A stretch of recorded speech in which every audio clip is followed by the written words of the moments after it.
Hello बच्चा बाड़ी, आज हम लोग देखेंगे हमारे फर्स्ट एग्ज़ाम के पॉइंट ऑफ व्यू से क्या इंपॉर्टेंट एमसीक्यू क्वेश्चंस हो सकते हैं एंड और अदर कुछ क्वेश्चंस अगर हैं तो क्या इंपॉर्टेंट हमारे एग्ज़ाम में पूछे जा सकते हैं।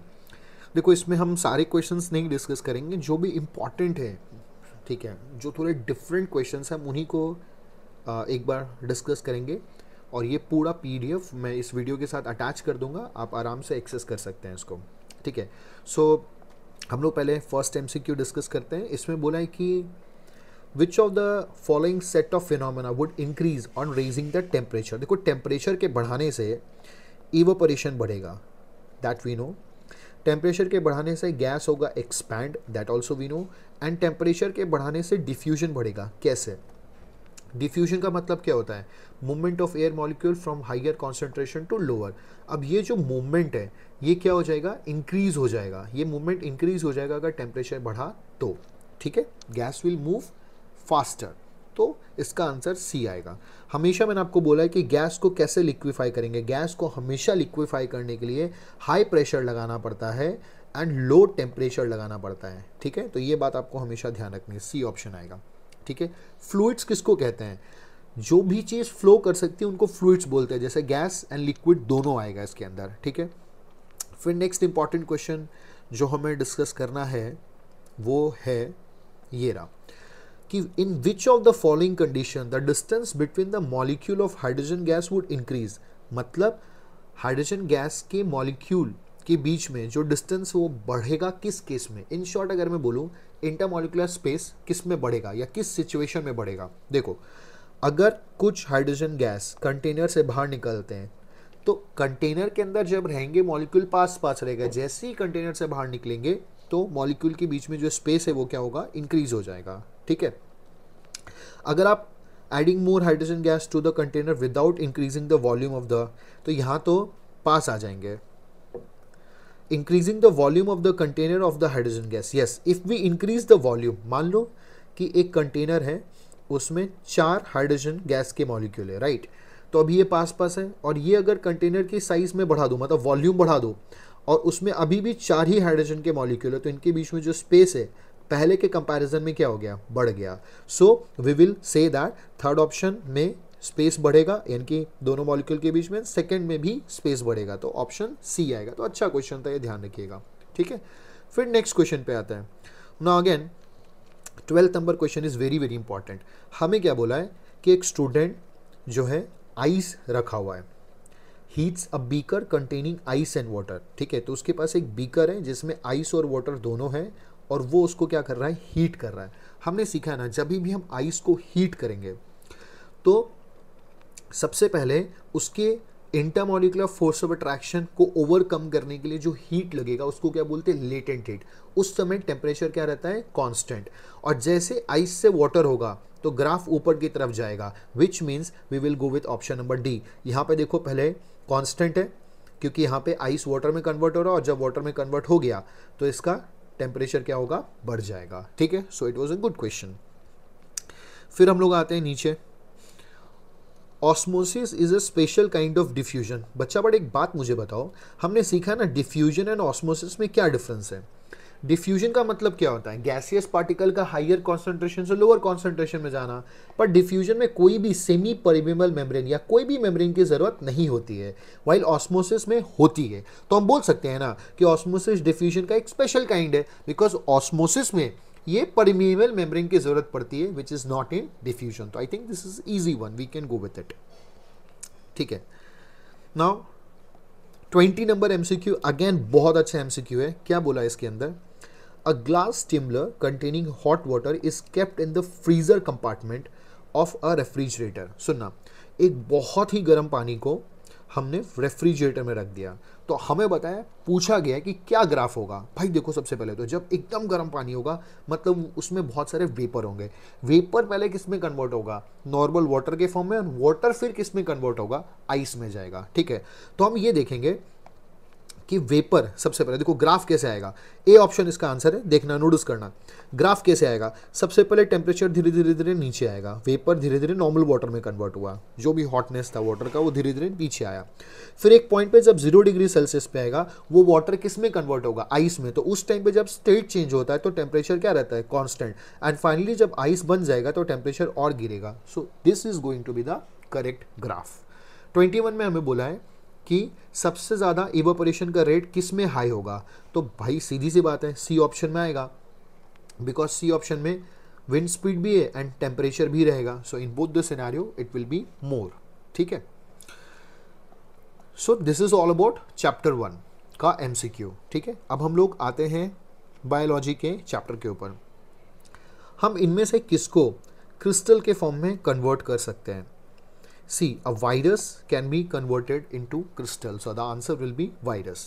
सेल कब स्वेल होगा, सेल कब स्वेल होगा, सेल तब स्वेल होगा जब सेल के बाहर का कॉन्सेंट्रेशन हाई हो और सेल के अंदर का कॉन्सेंट्रेशन लो हो। इन दिस सिनेरियो, इस सिनेरियो में वाटर का मूवमेंट अंदर की तरफ होगा और सेल क्या करेगा, स्वेल। ठीक है, the concentration of water molecule in surrounding medium is higher than the water molecule of, तो बी ऑप्शन आएगा। क्रोमोसोम किससे बना है, डीएनए से भी बना है और प्रोटीन से भी बना है, तो डीएनए एंड प्रोटीन। ठीक है, ये क्वेश्चन तो हमने टेस्ट में ही पूछा था, राइबोसोम वाला। ठीक है, तो इसका आंसर आना चाहिए 3 और 4, यानी कि ऑप्शन नंबर सी। फिर which is not related to endoplasmic reticulum. ठीक है, तो this is very simple question, I think you guys can easily answer to this. मैं ढूंढ रहा हूँ कुछ अच्छा सवाल which is like something which can be asked in exam. Plasmolysis क्या होता है, ये बहुत इंपॉर्टेंट चीज़ है। प्लाज्मोलाइसिस का मतलब क्या होता है, देखो वापस से समझाता हूँ। मान लो कोई सेल है, लेट्स से प्लांट सेल है, तो बाहर जो मैं बना रहा हूँ, ये बाहर जो है ये है सेल वॉल और ये अंदर जो है वो क्या है, सेल मेम्ब्रेन। ठीक है, अब मान लो कि सेल श्रिंक हुआ, ये न्यूक्लियस सेल श्रिंक हुआ। जब सेल श्रिंक होगा, देखना मैं ब्लू कलर से बनाऊंगा, सेल जब श्रिंक होगा तो ये सेल मेम्ब्रेन क्या होगा, पास आ जाएगा। तो ये जो सेल मेम्ब्रेन श्रिंक हो रहा है ना, इसको क्या बोलते हैं, प्लाज्मोलाइसिस। इसको क्या बोलते हैं, प्लाज्मोलाइसिस। ठीक है, तो श्रिंकेज ऑफ न्यूक्लियोप्लाज्म, तो क्या इसको हम लोग बोलते हैं plasmolysis. Break down of plasma membrane into, ये भी नहीं होगा। ठीक है, which of the following are covered by single membrane. सब सिंगल मेम्ब्रेन किस में होता है, माइटोकॉन्ड्रिया में डबल होता है, प्लास्टिड में डबल होता है, तो सिंगल आएगा वैक्यूल एंड लाइसोसोम में। ठीक है, फिर हम लोग नेक्स्ट क्वेश्चन देखते हैं। नेक्स्ट क्वेश्चन क्या इंपॉर्टेंट हो सकता है, सीरीज अमीबा।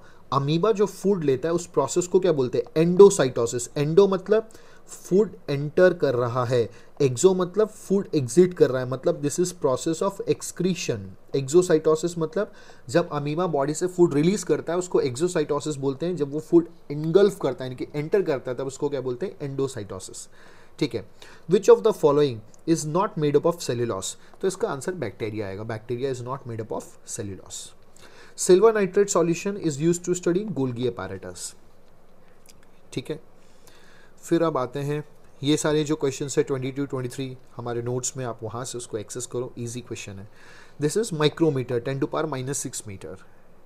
ठीक है, so this is very easy one. अब हम लोग जो है कुछ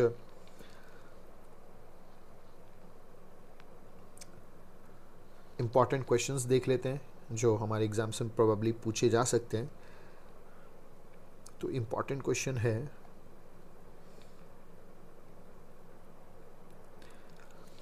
देखो, why lysosomes are called scavengers of the cell. Basically वो यही पूछ रहा है कि इसको सुसाइडल बैग क्यों कहते हैं। सो ये अलग तरीका है सवाल पूछने का, इसमें कंफ्यूज मत होइएगा।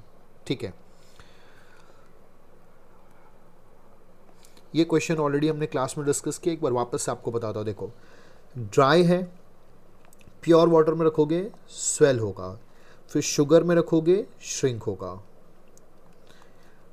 सॉल्ट सॉल्यूशन में रख रहे हो श्रिंक होगा सेल। पूरा प्रोसेस एक्सप्लेन करना कि ये एंडोऑस्मोसिस है, एक्सोऑस्मोसिस है। ठीक है, अगर प्लाज्मा मेम्ब्रेन ब्रेक हो गया तो क्या हो गया होगा, प्लाज्मा मेम्ब्रेन का जो भी फंक्शन है वो परफॉर्म नहीं हो पाएगा। प्लाज्मा मेम्ब्रेन सिलेक्टेड चीज़ों को ही in and out of the cell जाने देता है, वो नहीं हो पाएगा। रियोलीफ है, उसको हमने बॉईल किया, बॉईल करते सेल क्या हो गया, डेड। उसके बाद आप कुछ भी करोगे उसका कोई भी इफेक्ट नहीं होगा। फिर क्या बोला, गोल्गी अपैरेटस अगर हटा दिया, अगर गोल्गी अपैरेटस हटा दिया तो गोल्गी अपैरेटस के जो भी फंक्शंस है वो परफॉर्म नहीं हो पाएंगे। लिख दीजिए पैकेजिंग, डिस्पैचिंग, मॉडिफिकेशन, ये सारी चीज़ें नहीं हो पाएंगी। ठीक है, अब आओ फेवरेट फिजिक्स के ऊपर, इसके हम सारे क्वेश्चंस करेंगे। ठीक है, ताकि हमारा प्रैक्टिस हो जाए। इसके पूरा हम लोग शीट हम लोग सॉल्व करते हैं इसको। देखो, a particle is moving in a circular motion. देखो, अगर पार्टिकल सर्कुलर मोशन में मूव कर रहा है जिसका रेडियस है R, displacement after half a circle, अगर हाफ सर्कल हमने लिया, मतलब अगर मैंने यहाँ से शुरू किया तो मैंने यहाँ ख़त्म किया, राइट। अगर ये पॉइंट ए है, ये पॉइंट बी है, ये है, मुझसे पूछा डिस्प्लेसमेंट ए से बी, ये शॉर्टेस्ट पाथ है, ये डिस्प्लेसमेंट है, तो ये डायमीटर के इक्वल है, मतलब 2r के इक्वल है। ये बहुत अच्छा क्वेश्चन है। Second number, a body is thrown vertically upward with velocity u, तो इनिशियल वेलोसिटी u है। जब भी ऑब्जेक्ट को ऊपर की तरफ थ्रो करते हैं फाइनल वेलोसिटी होता है 0। एक्सेलरेशन होता है -a। ठीक है, द ग्रेटेस्ट हाइट h2v, मतलब जो डिस्टेंस उसने ट्रैवल किया वो क्या है, h। अब ये देखो, इन चारों को यूज़ करें अगर हम, तो कौन सा इक्वेशन बनता है, इन चारों को अगर मैं यूज़ करूँ तो इक्वेशन बनता है v² = u² + 2as। Final velocity 0, initial बोला है u, a क्या होगा माइनस, और डिस्टेंस को इन लोगों ने h बोला कि हाइट क्या है h। तो देखो क्या बनेगा, u - 2ah, तो -2ah उधर से आएगा तो ये क्या बना u, तो हाइट क्या होगा u, सॉरी ये स्क्वायर में लाना भूल गया, u² / 2a, तो the height will be u² / 2a। तो ये मेरा ऑप्शन यहाँ पे बी मैच करेगा। देखो, हमेशा ध्यान रखना, जो एक्सेलरेशन ड्यू टू अर्थ होता है, एक्सेलरेशन ड्यू टू ग्रेविटी होता है, उसको फिजिक्स में g से डिनोट करते हैं, इसलिए यहाँ पे g आया है, और हम हमेशा a यूज करते हैं, तो हमने a से किया, कोई प्रॉब्लम नहीं है। अब देखो, डिस्टेंस और डिस्प्लेसमेंट में क्या रिश्ता है, हमने क्या सीखा, डिस्प्लेसमेंट हमेशा डिस्टेंस से या तो छोटा होगा, या डिस्प्लेसमेंट डिस्टेंस के क्या होगा, इक्वल, कभी भी बड़ा नहीं हो सकता। तो मुझे बोला रेशियो डिस्प्लेसमेंट और डिस्टेंस का, मतलब मुझे निकालना है डिस्प्लेसमेंट अपॉन डिस्टेंस। तो डिस्टेंस जो है, डिस्टेंस डिस्प्लेसमेंट से बड़ा हो सकता है, तो ये रेशियो क्या होगा, 1 से छोटा, और अगर इक्वल होगा तो क्या होगा, 1 के इक्वल। तो मेरा ऑप्शन क्या आएगा, ऑलवेज लेस देन और इक्वल टू 1, तो डी ऑप्शन आएगा, इक्वल और less than 1। So next is question number 4. If displacement of an object is proportional to square of time, then the object moves with, ठीक है, अगर displacement time के square के proportion है, then object moves with uniform acceleration. इसका मतलब object uniform acceleration से travel कर रहा है। ठीक है, नेक्स्ट आता है वेलोसिटी टाइम ग्राफ है। आप मुझे बताओ, ये वेलोसिटी टाइम ग्राफ है, टाइम बढ़े जा रहा है पर वेलोसिटी सेम है, इसका मतलब क्या हुआ, आप यूनिफॉर्म मोशन से मूव कर रहे हो। Suppose a boy is enjoying a ride on merry-go-round which is moving with a constant speed of 10. It implies that the boy is moving with uniform velocity. ठीक है, इसका मतलब ये यूनिफॉर्म वेलोसिटी से मूव कर रहा है। अब दिखाने का मैरी गो राउंड है, मैरी गो राउंड मतलब वो सर्कुलर मोशन में, सर्कुलर मोशन क्या होता है, यूनिफॉर्म सर्कुलर मोशन का मतलब एक्सेलरेशन क्या होता है, सॉरी वेलोसिटी क्या होता है, यूनिफॉर्म। देखो, एरिया अंडर अब वीटी ग्राफ, वीटी मतलब वेलोसिटी टाइम ग्राफ। देखो, आज एक बार वापस से मैं रिपीट करता हूँ, ध्यान से सुनना। किसी भी ग्राफ का अगर तुमको एरिया निकालने बोले, एरिया हमेशा ध्यान रखना X axis into Y axis होता है। मतलब क्या हुआ, जो चीज़ एक्स एक्सिस पे लिखी है, अब यहाँ वेलोसिटी और टाइम है ना, तो आप क्या करो, एक्स एक्सिस पे वेलोसिटी लिखी हुई होगी और वाई एक्सिस पे क्या लिखा होगा, टाइम। ज़रा मुझे बताओ, वेलोसिटी इंटू टाइम क्या होता है, वेलोसिटी क्या होता है, डिस्प्लेसमेंट अपॉन टाइम। ठीक है, वेलोसिटी होता है displacement upon time into time, तो आंसर क्या आया, डिस्प्लेसमेंट। मतलब इस ग्राफ का एरिया मुझे क्या देगा, डिस्प्लेसमेंट, और डिस्प्लेसमेंट का ऐसा यूनिट क्या होता है, मीटर। अगर स्लोप पूछता, स्लोप हमेशा होता है Y axis upon X axis.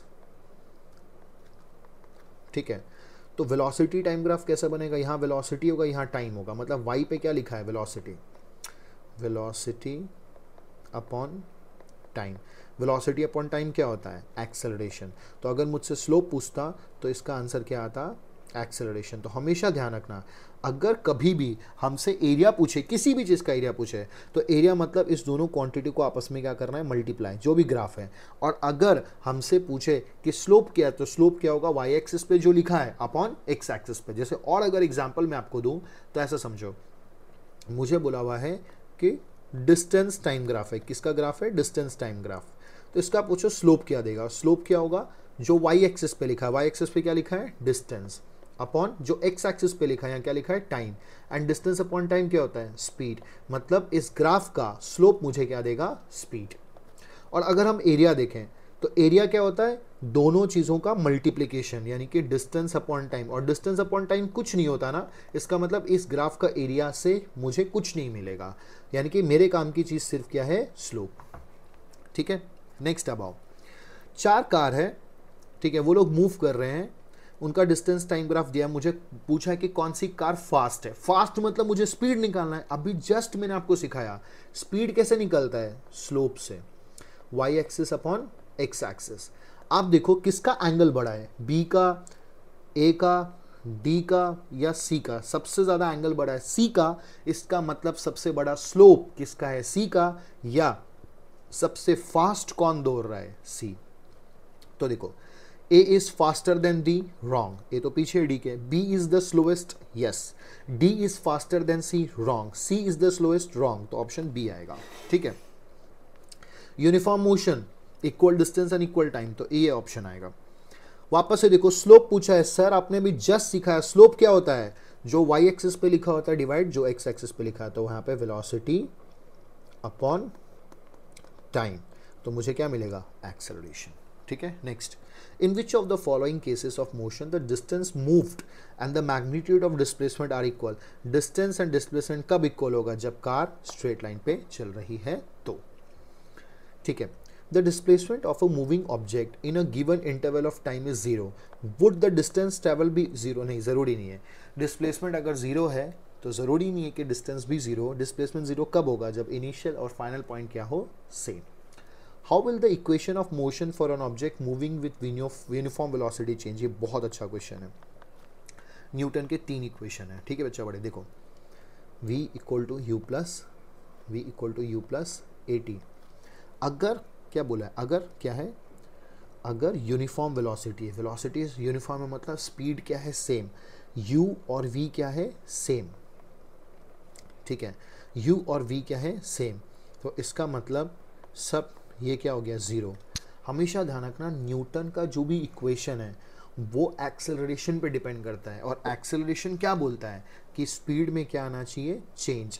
अगर वेलोसिटी यूनिफॉर्म है मतलब स्पीड में चेंज नहीं आ रहा, मतलब एक्सेलरेशन नहीं है। इसका ये भी मतलब हुआ कि न्यूटन के किसी भी इक्वेशन का कोई भी अस्तित्व, कोई भी एग्जिस्टेंस होगा ही नहीं। तो सारे न्यूटन के इक्वेशन 0 हो जाएंगे।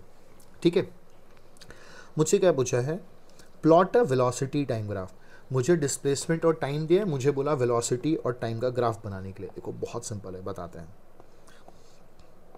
Let's say this is velocity and this is time. सबसे पहला सवाल आता है कि इससे मैं वेलोसिटी टाइम कैसे निकालूं? सर ने बताया था कि स्लोप नाम की कोई चीज़ होती है। वाई एक्सिस पे लिखा है डिस्प्लेसमेंट, एक्स एक्सिस पे क्या लिखा है? टाइम, और डिस्प्लेसमेंट अपॉन टाइम क्या होता है? वेलोसिटी। वाओ, यानी कि मुझे डिवाइड करना है। मुझे बताओ यहाँ वेलोसिटी कितना है? 100, और यहाँ टाइम कितना है? 50। 100 बाई 50 क्या हो गया? 2, यानी कि वेलोसिटी क्या है? 2। ठीक है, यानी कि वेलोसिटी है 2। एक सेकेंड देखो, ये रहा वेलोसिटी टाइम ग्राफ। ठीक है, वेलोसिटी 2, ये रहा वेलोसिटी 2। ठीक है, 50 सेकेंड तक वेलोसिटी 2 रहती है, तो 50 सेकेंड तक यहाँ पे मैं वैल्यू लिखता हूँ 50। 50 सेकेंड तक वेलोसिटी 2 रहती है, जैसे आप देख रहे हो।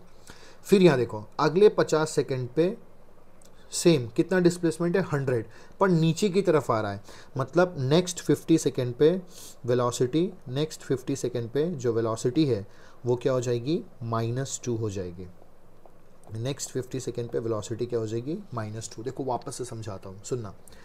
आपको बोला है कि distance time displacement time graph है, आपको बोला वेलोसिटी टाइम ग्राफ बनाने। एक बात हमेशा ध्यान में रखना, जब एक ग्राफ से दूसरा ग्राफ बनाना हो ना, तो पहले चेक करो कि कहीं स्लोप से तो आंसर नहीं आएगा। मैंने स्लोप निकाला और मैंने देखा हाँ स्लोप से आंसर आ रहा है, तो स्लोप निकाला, 100/50 क्या आया 2, तो मैंने यहाँ पे 2 लिखा।